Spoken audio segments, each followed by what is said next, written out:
मक्का की रात थी। नबी अलैहिस्सलातु वस्सलाम ने इशा के बाद अब्दुल्ला इब्न मसऊद रदियल्लाहु तआला अन्हु का हाथ पकड़ा और उन्हें मक्का के एक खुले वादीनुमा इलाके की तरफ ले गए। वहां पहुंचकर आप अलैहिस्सलातु वस्सलाम ने उन्हें एक जगह बिठाया और उनके गिर्द जमीन पर एक लकीर खींच दी। फिर फरमाया कि इस हद से बाहर मत निकलना। आप अलैहिस्सलातु वस्सलाम ने यह भी बताया कि कुछ लोग तुम्हारे पास आएंगे, लेकिन तुम उनसे बात मत करना, वो भी तुमसे बात नहीं करेंगे। इब्न मसऊद रदियल्लाहु तआला अन्हु कहते हैं कि कुछ अजीब किस्म के अफराद उनके पास आए। रिवायत में उनकी शक्ल और सूरत गैर मामूली बयान हुई है। वो लकीर तक आए, लेकिन लकीर के अंदर दाखिल ना हुए। फिर वो आगे नबी अलैहिस्सलातु वस्सलाम की तरफ चले गए। यानी इब्न मसऊद रदियल्लाहु तआला अन्हु ने एक ऐसी मखलूक या ऐसे अफराद देखे जो आम इंसानों जैसे नहीं लग रहे थे, लेकिन नबी अलैहिस्सलातु वस्सलाम के हुक्म की वजह से वो खुद अपनी जगह से ना हिले। रात के आखिर में नबी अलैहिस्सलातु वस्सलाम वापस आए। इब्न मसऊद रदियल्लाहु तआला अन्हु अब भी वहीं बैठे हुए थे। आप अलैहिस्सलातु वस्सलाम ने आकर उनके पास आराम फरमाया। रिवायत में आता है कि फिर कुछ सफेद लिबास वाले हसीन लोग आए और उन्होंने नबी अलैहिस्सलातु वस्सलाम की शान में बात की। नबी अलैहिस्सलातु वस्सलाम ने बाद में बताया कि वो फरिश्ते थे। उन्होंने एक मिसाल दी। एक बादशाह ने किला बनाया, दस्तरखान बिछाया, लोगों को बुलाया, जो आया उसने खाया और जो ना आया वो महरूम रहा या सजा का मुस्तहिक हुआ। फिर नबी अलैहिस्सलातु वस्सलाम ने इस मिसाल का मतलब समझाया। अर्रहमान ने जन्नत बनाई और अपने बंदों को उसकी तरफ बुलाया। जो जवाब देगा वो दाखिल होगा और जो इनकार करेगा वो सजा पाएगा। तो नबी अलैहिस्सलातु वस्सलाम उस रात किस गैबी मुलाकात के लिए गए थे, और दूसरी तरफ कुरैश जमा थे। उनके चेहरों पर तकब्बुर था, उनकी बातों में जहर था और उनकी महफिल का निशाना फिर वही शख्स था जो उनमें सबसे ज्यादा सच्चा था, मोहम्मद सल्लल्लाहु अलैहि वसल्लम। कोई हंस कर कहता, ये कहते हैं कि इन पर आसमान से वही आती है। अगर ये वाकई अल्लाह के भेजे हुए हैं तो फिर हम पर कोई अजाब क्यों नहीं उतरता? हर दफा पुरानी कौमों की मिसाल देते हो। नूह की कौम डूब गई, आद पर आंधी आई, लूत की बस्ती उलट दी गई। यहां से आ तो फिर हम पर क्यों नहीं? लाओ फिर, ले आओ अजाब अगर तुम सच्चे हो। उनको लगता था कि वो जीत रहे हैं। उन्हें लगता था कि वो एक ऐसे नबी का मजाक उड़ा रहे हैं जिसके पास जवाब कम है, लेकिन असल में उस रात जमीन पर वो हंस रहे थे और आसमान उनके लिए एक ऐसा जवाब तैयार कर रहा था जो सिर्फ जवाब नहीं था, एक ऐलान था। क्योंकि ये आम इनकार नहीं था, ये उन लोगों का इनकार था जिन पर अल्लाह ने सबसे बड़ा एहसान किया था। ये रोम नहीं था, ये पर्शिया नहीं था, ये कोई अजीम सल्तनत नहीं थी, ये मक्का था, रेगिस्तान का एक शहर जिसे दुनिया कुछ खास समझती भी नहीं थी। ना उनके पास बादशाहत थी, ना उनके पास इल्म की वो महफिलें थी जिनके किस्से दुनिया में मशहूर हो, ना उनकी तामीर, ना उनकी तहजीब, ना उनकी लश्कर कशी किसी को मुतासिर करती थी। लेकिन अल्लाह ने देखा और अल्लाह ने फैसला किया कि अपना सबसे अजीम रसूल इसी कौम में भेजेंगे। सोचो जरा, दुनिया की नजर में जो कौम कुछ भी नहीं थी, अल्लाह ने उसी को अपनी रहमत का पहला मरकज बना दिया और सिर्फ रसूल ही नहीं भेजे बल्कि अपनी सबसे अजीम किताब भी उन्हीं पर नाजिल की, कुरान, वो भी उनकी अपनी जबान में, अरबिक में। लेकिन 10 साल गुजर गए, 10 साल तक वही उतरती रही, 10 साल तक नबी अलैहिस्सलातु वस्सलाम बुलाते रहे, 10 साल तक रहमत उनके दरवाजे तक आती रही। लेकिन कुरैश, उन्होंने मजाक उड़ाया, उन्होंने इनकार किया, सताया। उन्होंने कहा अगर अजाब आना है तो लाओ। यहाँ कहानी एक ऐसे मोड़ पर आती है जहाँ इंसान सोचता है कि अब आसमान से बिजली गिरेगी, अब कोई तूफान आएगा, अब जमीन फट जाएगी, अब मक्का पर वही फैसला होगा जो पिछली कौमों पर हुआ। लेकिन यही अल्लाह अपना एक ऐसा नाम खोलता है जो इस पूरी सूरत का दरवाजा बन जाता है, अर्रहमान। यानी तुमने इनकार किया, फिर भी मैं रहमान हूँ। और फिर गोया आसमान से एक सवाल बार बार उतरना शुरू होता है,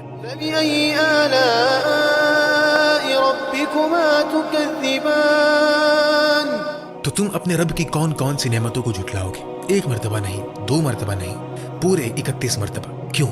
क्या सिर्फ लफ्जों की खूबसूरती के लिए?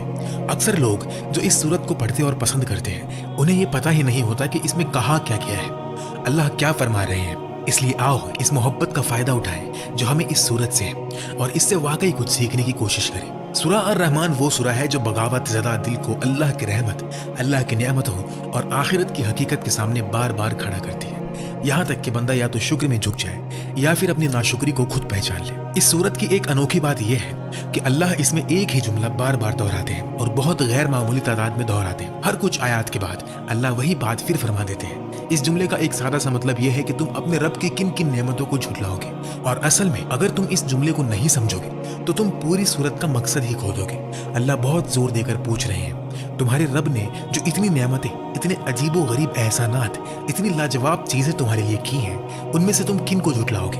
उलमा ने इस बात पर गौर किया कि अल्लाह अपनी बात इतनी बार क्यों दोहरा रहे हैं। ये सवाल बार बार क्यों? और अजीब बात यह भी है कि सूरत के शुरू में अल्लाह दुनिया की मखलूक का जिक्र करते हैं, फिर ये सवाल आता है। बाद में क़यामत का जिक्र करते हैं, फिर वही सवाल, फिर जहन्नम का जिक्र करते हैं और फिर वही सवाल, फिर जन्नत का जिक्र करते हैं, फिर वही सवाल। यानी ये ऐसा नहीं कि सिर्फ एक ही मौजू पर बात हो रही है। सूरत में मुख्तलिफ मौजूआत हैं, फिर भी अल्लाह वही एक सवाल बार बार पूछते हैं। इससे इंसान के अंदर तजस्सुस पैदा होता है कि आखिर इसमें हिकमत क्या है। जैसे कोई टीचर अपने स्टूडेंट से गुस्से में कहता है, क्या हमने ये सब नहीं पढ़ाया था? क्या हमने इसकी प्रैक्टिस नहीं की थी? क्या मैंने तुम्हें बार बार नहीं समझाया था? जब टीचर ऐसे सवाल बार बार करता है तो असल में वो कह रहा होता है कि मैंने अपनी तरफ से सब कुछ किया, फिर तुमने अपना काम क्यों नहीं किया? सवाल का बार बार आना उसके गुस्से की निशानी होती है, उसकी नाराजगी और मायूसी का इजहार होता है। और फिर इस सूरह की फजीलत को समझने के लिए एक बहुत खूबसूरत रिवायत मिलती है। नबी अलैहिस्सलाम ने सूरह अर-रहमान अपने सहाबा को पढ़कर सुनाई। वो खामोश रहे तो आप अलैहिस्सलाम ने फरमाया कि मैंने इसे जिन्नों को पढ़ा था और उनका जवाब तुमसे बेहतर था। जब जब ये आयत आती, फबी अय्यि आलाइ रब्बिकुमा तुकज़्ज़िबान, तो जिन कहते, ऐ हमारे रब, हम तेरी किसी नेमत को नहीं झुटलाते और तेरे ही लिए हम्द है। इस रिवायत से सूरह अर-रहमान की एक गहरी फजीलत सामने आती है। ये सूरह सिर्फ पढ़ी नहीं जाती, ये दिल से जवाब तलब करती है। ये सुनने वाले को खामोश तमाशाई नहीं रहने देती, ये उसके अंदर शुक्र जगाना चाहती है। असल में ये बात खास तौर पर नबी अलैहिस्सलाम के पहले मुखातिबीन यानी मक्का के लोगों के बारे में ज्यादा वाज़ेह होती है, इसलिए पहले उनका मंजर समझ लो। बहुत से मुफस्सिरीन कहते हैं कि सूरह रहमान उस वक्त नाजिल हुई जब मक्की दौर का काफ़ी हिस्सा गुजर चुका था, यानी करीबन 10 साल कुरान नाजिल होता रहा। नबी अलैहिस्सलाम मक्का वालों को सुनाते रहे और फिर ये सूरत आई। सोचो क्या हुआ था। फिर ये लोग उल्टा कहते थे, अगर तुम इतनी पुरानी कौमों की सजाओं का जिक्र करते रहते हो, नूह अलैहिस्सलाम की कौम डूब गई, लूत की बस्ती उलट दी गई यहाँ से, तो फिर हम पर क्यों नहीं? लाओ फिर ले आओ अजाब अगर तुम सच्चे हो। कुरान में ये बात आती है कि वो अजाब को जल्द लाने का मुतालबा करते थे, तो अल्लाह जवाब देते हैं, तुमने मुझे काफ़ी नाराज़ किया है, तुम अजाब के मुस्तहिक हो, लेकिन मैं तुम पर रहमान होने की वजह से एक नया रवैया इख्तियार कर रहा हूँ। यही अल्लाह की रहमत है, यही वजह है कि यह आखिरी वही है। मुसलमानों को समझना चाहिए कि पिछली कौमें जब बगावत करती थी तो उन्हें दुनिया से मिटा दिया जाता था, लेकिन अल्लाह ने एक ऐसी रहमत दिखाई जो पहले कभी ना दिखाई गई, सबसे ज्यादा रहमत वाले रसूल सल्लल्लाहु अलैहि वसल्लम को भेजकर। आज कुछ लोग कहते हैं कि कुरान सख्त है, ये वायलेंट है, ये एक्सट्रीम है, हत्ता कि बहुत से मुसलमान बच्चों के जहन में भी यही बात भर दी गई है कि कुरान में बस सजाएं हैं, अल्लाह बहुत गुस्से वाले हैं और ज्यादातर चीजें हराम हैं। ये सब गलत तस्वुर है। कुरान पहली वहियों से ज्यादा रहमत लेकर आया, लेकिन मैं ये सब इसलिए बता रहा हूँ ताकि तुम सूरह रहमान का मंजर समझ सको। ये सूरत उन लोगों से बात कर रही है जो दीन में इंटरेस्टेड नहीं, रसूल का मजाक उड़ा रहे हैं, अल्लाह से बहुत दूर है। अगर अल्लाह उन लोगों को इस सूरत के जरिए बुला रहे हैं तो फिर जो उनसे कम बुरे हैं वो तो और भी ज्यादा इस किताब में शामिल है। मैं, तुम, हम सब। अल्लाह फरमाते हैं कि इस जमीन पर जो भी है सब फना हो जाएगा, हर चीज खत्म हो जाएगी। अरबिक में फान सिर्फ मर जाना नहीं होता, इसमें यह मानी भी है कि एक वक्त ऐसा आएगा कि लोग तुम्हें याद भी नहीं रखेंगे। अल्लाह हमारे जहन में एक बुनियादी हकीकत बिठाना चाहते हैं, तुम यहाँ हमेशा के लिए नहीं आए। हम रोजमर्रा की जिंदगी में इतने उलझ जाते हैं कि आज का काम, इस हफ्ते का प्लान, अगले महीने का शेड्यूल, अगले सेमेस्टर के कोर्सेस, एक साल का कैलेंडर, बस इसी को लॉन्ग टर्म समझते हैं। लेकिन अल्लाह सिखा रहे हैं कि तुम्हारी लॉन्ग टर्म प्लानिंग में एक चीज जरूर होनी चाहिए, मौत। मौत तुम्हारे कैलेंडर में लिखी हुई है, बस उसके सामने वक्त नहीं लिखा, वो कभी भी आ सकती है। चाहे तुम मानते हो या नहीं मानते, नमाज पढ़ते हो या नहीं पढ़ते, सीरियस हो या नहीं हो, एक हकीकत से भाग नहीं सकते, मौत आकर रहेगी। फिर अल्लाह फरमाते हैं और तुम्हारे रब का चेहरा बाकी रहेगा। कुरान में वजह, इज्जत, शान और जलाल का इजहार होता है, सिर्फ तुम्हारे रब की जात बाकी रहेगी। और क्या ही अजीम नाम है अल्लाह के, जुल जलाली वल इकराम, जो जलाल का मालिक है और जो इकराम का मालिक है। कुछ लोग कहते हैं, अल्लाह को मेरी नमाज की क्या जरूरत, अल्लाह को मेरी तारीफ की क्या जरूरत, अल्लाह हमसे इतनी तारीफ क्यों चाहते हैं? दुनिया में कोई अगर हर वक्त तारीफ चाहे तो हम उसे एरोगेंट समझते हैं, तो अल्लाह क्यों? अल्लाह ये जवाब दे रहे हैं, तुम सब मर जाओगे फिर भी मेरी शान बाकी रहेगी। मुझे तुम्हारी इबादत की जरूरत नहीं, मुझे तुम्हारी तारीफ की जरूरत नहीं, मैं पहले से ही हर इज्जत, हर शान, हर जलाल का मालिक हूँ। इसलिए तुम जो भी करते हो वो अल्लाह के लिए कोई फायदा पैदा नहीं करता, तुम अल्लाह के खजाने में कुछ ऐड नहीं कर सकते। जो करते हो अपने लिए करते हो। कुरान कहता है जो कोशिश करता है अपने ही लिए करता है। अल्लाह की तरफ आना असल में अपने आप पर एहसान करना है। फिर अल्लाह फरमाते हैं कि उनकी शान बाकी रहेगी, यानी मसला अल्लाह का नहीं तुम्हारा है।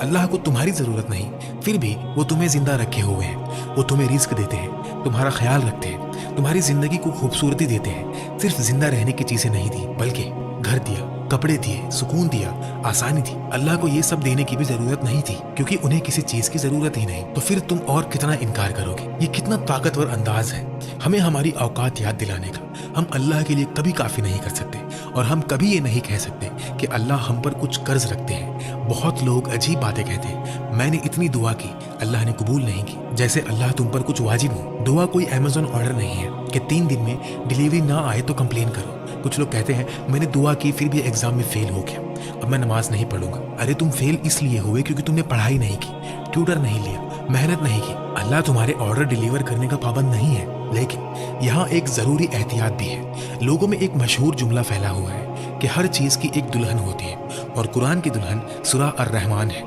ये जुमला बहुत मशहूर है, लेकिन मुहद्दिसीन ने इस रिवायत को मजबूत नहीं माना। इसलिए प्रोफेशनल और अमानतदार अंदाज ये होगा कि हम सूरह अर-रहमान की फजीलत, उसकी सही रिवायत, उसके मज़ामीन और उसके असर से बयान करें, न कि कमजोर अल्फाज को यकीनी फजीलत बनाकर पेश करें। हमारा रवैया अल्लाह के साथ कभी कभी कस्टमर जैसा हो गया है। जैसे अल्लाह हम पर कुछ कर्जदार है, हमारी दुआओं में भी कभी कभी तकब्बुर आ गया है। अल्लाह याद दिला रहे हैं, तुम कितनी गफलत में हो, कितने बेहिस हो। हम जब गाड़ी स्टार्ट करते हैं तो सोचते हैं कि गाड़ी चालू हो गई, लेकिन असल में कौन चालू करता है? जब ट्रैफिक में ब्रेक लगाते हो, असल में कौन रोकता है? BMW नहीं, ब्रेक पैड्स नहीं, अल्लाह रोकता है। अल्लाह ने तुम्हारे गिर्द हिफाजत के फरिश्ते मुकर्रर किए हुए हैं। मेरा एक दोस्त रोड ट्रिप पर था, उसकी गाड़ी के टायर के 4 बोल्ट्स में से 3 निकल चुके थे, और वो 80 की स्पीड पर ड्राइव कर रहा था। उसे कुछ पता ही नहीं चला। जब अपनी मंजिल पर पहुंचा और गाड़ी पार्क की तो टायर गिर गया। ऐसे वक्त इंसान कहता है कि अल्लाह ने बचा लिया, लेकिन सवाल ये है कि हर रोज अल्लाह कितनी दफा हमें बचाते हैं और हमें पता भी नहीं चलता। हम अल्लाह से इतने दूर हो गए हैं कि हमें महसूस ही नहीं होता कि अल्लाह हर लम्हा हमारी जिंदगी में एक्टिवली इन्वॉल्व्ड है। और फिर अल्लाह आगे फरमाते हैं, आसमानों और जमीन में जो भी है सब उससे मांग रहे हैं। इस आयत को समझने के लिए अरबिक का एक जरूरी नुक्ता समझना होगा। सवाल करना 2 मानी में आता है। एक होता है होशो हवास के साथ मांगना, और दूसरा होता है मोहताज होना, जरूरतमंद होना। यानी हर शख्स जबान से मांगे ये जरूरी नहीं, लेकिन हर शख्स अल्लाह का मोहताज है। इस आयत का मतलब ये है कि आसमानों और जमीन में जो भी है वो सब अल्लाह के मोहताज है और हर वक्त अल्लाह से ही ले रहे हैं। फिर अल्लाह फरमाते हैं, हर रोज हर वक्त वो एक नए काम में होते हैं। यानी हर लम्हा अल्लाह किसी न किसी ऐसे काम में लगे हैं जो सिर्फ वही कर सकते हैं, और ये असल में डराने के लिए नहीं बल्कि तसल्ली के लिए भी है। सोचो, एक टीचर 50 स्टूडेंट्स को पढ़ा रहा है। हर स्टूडेंट अलग सवाल कर रहा है, अलग प्रॉब्लम है, अलग कंफ्यूजन है। अगर मैं हर स्टूडेंट को सिर्फ 5 मिनट दूं तो 250 मिनट चाहिए, और फिर सब कहेंगे हमें सिर्फ 5 मिनट मिले। मैं सबकी ज़रूरतें पूरी नहीं कर सकता। कुछ सवालों का जवाब मेरे पास नहीं, कुछ डिमांड्स पूरी करना मेरे बस में नहीं। इंसान हद रखता है। लोग जब बहुत ज़्यादा डिमांड्स करते हैं तो इंसान टूट जाता है, कहता है मुझे ब्रेक चाहिए, मुझे छुट्टी चाहिए, मैं अब और हैंडल नहीं कर सकता। सोचो, जैसे कोई नाशुक्रा बंदा बार बार शिकायत कर रहा हो और उसका मोहसिन उसे डांटने से पहले उसके सर पर रखी हुई हर नेमत गिनवाना शुरू कर दे। सूरह अर-रहमान का असर भी कुछ ऐसा ही है। इसमें वो मशहूर आयत फबी अय्यि आलाइ रब्बिकुमा तुकज़्ज़िबान 31 मरतबा दोहराई गई है। तफसीर में इस तकरार को बेमकसद नहीं कहा गया, बल्कि हर मरतबा ये आयत एक नई नेमत, एक नई निशानी या एक नए मरहले के बाद आती है। अल्लाह ने ये आयत 31 बार इसलिए दोहराई ताकि इंसान और जिन दोनों को बार बार जगाया जाए। हर मरतबा जब अल्लाह कोई नई नेमत, कोई नई कुदरत, कोई नया मंजर या जन्नत जहन्नुम की कोई हकीकत बताते हैं तो उसके बाद पूछते हैं फबी अय्यि आलाइ रब्बिकुमा तुकज़्ज़िबान, तो तुम अपने रब की कौन कौन सी नेमतों को झुटलाओगे। यानी ये सिर्फ तकरार नहीं है बल्कि ताकीद है। जैसे कोई मोहब्बत करने वाला बार बार याद दिलाए, इतनी सब नेमतें मिलने के बाद भी अब तुम किस चीज़ का इनकार करोगे। इसका मकसद ये है कि दिल हिल जाए, इंसान रुक कर सोचे और हर बार अपने अंदर जवाब दे, ऐ अल्लाह हम तेरी किसी नेमत को नहीं झुटलाते। तो नबी अलैहिस्सलाम उस रात किस गैब मुलाकात के लिए गए थे? रिवायत का ज़ाहिरी सियाक बताता है कि ये जिन से ताल्लुक़ रखने वाला मामला था। इब्न मसऊद रज़ियल्लाहु तआला अन्हु को साथ लाया गया, लेकिन उन्हें उस मुलाकात के मरकज़ में नहीं रखा गया। उन्हें एक महफूज दायरे में बैठाया गया। वो गवाह थे लेकिन हिस्सा नहीं थे। उन्होंने बस मंजर का एक हिस्सा देखा, अजीब आने वाले उनके लकीर के बाहर रुक जाना और फिर रात का आखिर में नबी अलैहिस्सलाम का लौट आना। इस सूरत में अल्लाह इंसान और जिन दोनों को मुखातब करते हैं। रब्बिकुमा और तुकज़्ज़िबान डुअल फॉर्म में आता है। जो दोनों को इंक्लूड करता है। लोग पूछते हैं इंसान और जिन दोनों का जिक्र क्यों? इसका एक गहरा नुक्ता यह है कि याद करो, ये सूरत उन लोगों से बात कर रही है जो नबी अलैहिस्सलाम के दुश्मन बन गए थे। जाहिर तौर पर तुम्हें इंसान नजर आते हैं, लेकिन उनके इर्द गिर्द वो जिन भी होते हैं जो वसवसे डालते रहते हैं। अल्लाह उन इंसानों को भी देख रहे हैं जो जाहिर में दुश्मन हैं, और उन जिन को भी देखते हैं जो उन्हें भड़का रहे हैं। जब तुम और मैं अल्लाह से दूर होते हैं, नाफरमानी करते हैं, नाशुक्री करते हैं, तो हम किसकी पैरवी कर रहे होते हैं? शैतान की। उसने कहा था कि मैं ज्यादातर लोगों को नाशुक्रा पाऊंगा। उसका काम ही यही है कि वो हमें अल्लाह की नेमतों से गाफिल कर दे। वो हमें बुलाता है, इसलिए अल्लाह इंसान और जिन दोनों को एक साथ मुखातब करते हैं। यह हमें ये भी सिखाता है कि तुम अकेले नहीं हो, तुम्हारे इर्द गिर्द एक इनविजिबल जंग चल रही है। कोई है जो तुम्हें लगातार बुलाने की कोशिश कर रहा है, इसलिए तुम्हें लगातार याद करना पड़ेगा। तुम्हें रूहानी जंग लड़नी पड़ेगी। और बहुत से जवान लोगों के लिए, क्योंकि न्यू ईयर जैसी चीजें आती हैं, दोस्तों की दावत आती है, पार्टी का प्रेशर आता है, लोग कहते हैं यार चलो थोड़ा एंजॉय करो, जिंदगी जी लो। तुम कहोगे नहीं, आज मैंने कुछ सुना है, मैं नहीं जा सकता। वो कहेंगे तुम तो बोरिंग हो, तुम्हें मजा नहीं। और उस वक्त तुम्हें देखना होगा कि तुम किसकी पैरवी कर रहे हो, अल्लाह के रास्ते की या उन दोस्तों की जो तुमसे कहते हैं थोड़ी देर के लिए बस सब कुछ भूल जाओ, जमीर को सुला दो, बाद में अच्छे बन जाना। अगर तुम इस ख्वाहिश से लड़ गए, इस टेम्पटेशन को हरा दिया, तो तुमने सबसे बड़ी जंगों में से एक जंग जीत ली। तुमने अपने नफ्स को हरा दिया। अल्लाह हमें अपने नफ्स पर काबू पाने और उसे अल्लाह के हुक्म के नीचे लाने की तौफीक दे।